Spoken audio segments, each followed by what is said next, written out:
Louis Vuitton was born in 1821 in a tiny village in eastern France. Nice. His family wasn't poor. It was really poor. His dad worked as a carpenter. But when Louis was just 10 years old, tragedy struck. His mother died, and his father remarried. The new stepmother, she didn't like him. So at 13, Louis ran away from home. No horse, no money, just a bag of clothes and bare hands willing to work. He began walking from his tiny hometown of Anchay all the way to Paris. That's over 400 kilometers, through forests, dirt roads, and hunger. He slept in barns, worked odd jobs, ate what he could find. When he finally arrived in Paris at 16, he wasn't just tired, he was transformed. That journey taught him skills that would one day shape a brand worshipped by the rich. Paris, 1837. It's not the city of lights yet. It's dirty, noisy, full of horses and carriages. But traveling was a status symbol. The richer you were, the more beautiful your luggage had to look. And here's where Louis' story takes a sharp turn. While looking for work, he got hired as an apprentice packer and trunk maker by a man named Monsieur Marechal, one of the best in Paris. Louis' job? Just pack people's clothes, hats, perfumes, and accessories perfectly. Rich clients would pay big money to have their belongings arranged like art. It wasn't just a job, it was craftsmanship. Louis was quiet, hardworking, and obsessed with perfection. And soon, word got around. People started saying, if you want your luggage done right, go to young Vuitton. Nice. The 1850s, a new woman in charge of fashion, Empress Eugénie, wife of Napoleon III. She was basically the influencer of the 19th century. Every woman wanted to dress like her, walk like her, travel like her. And she hired Louis Vuitton as her personal boxmaker and packer. That moment changed everything.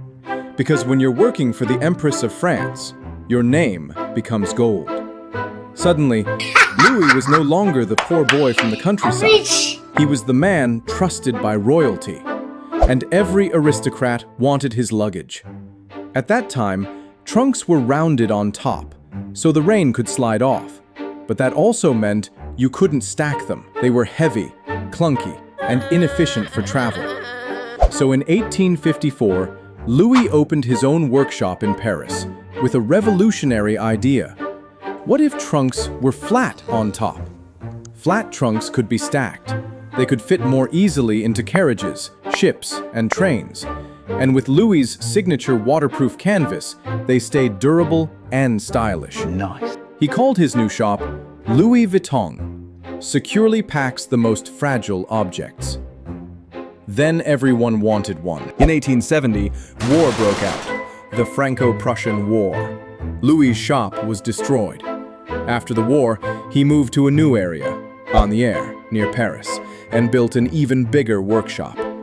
By 1880, his trunks became a global symbol of luxury travel. Louis died in 1892, but his story didn't end there. His son, Georges Vuitton, took over.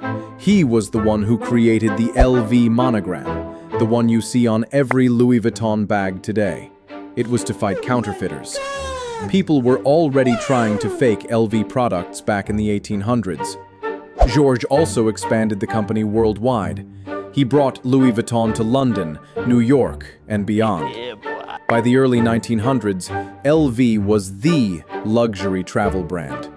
Until today, LV is worth over $400 billion. Louis Vuitton's success wasn't luck. He wasn't born rich. He wasn't handed anything. He built his empire by understanding one truth. Luxury is not about being expensive. It's about being exceptional. Louis didn't just make trunks. He created experiences. Every stitch, every lock, every design was made with a story behind it. That's why, 170 years later, people still line up outside LV stores across the world.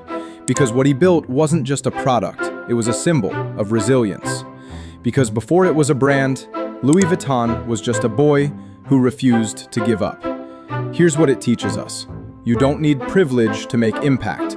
Louis was homeless at 13, but he kept walking. Innovation comes from paying attention. He didn't invent luggage, he improved it. Build quality, not hype. Louis didn't chase trends. He built something, it outlived him by more than a century. Legacy matters more than luxury. If this story inspired you, Drop a like and subscribe for more real stories of how the world's biggest empires were built from nothing.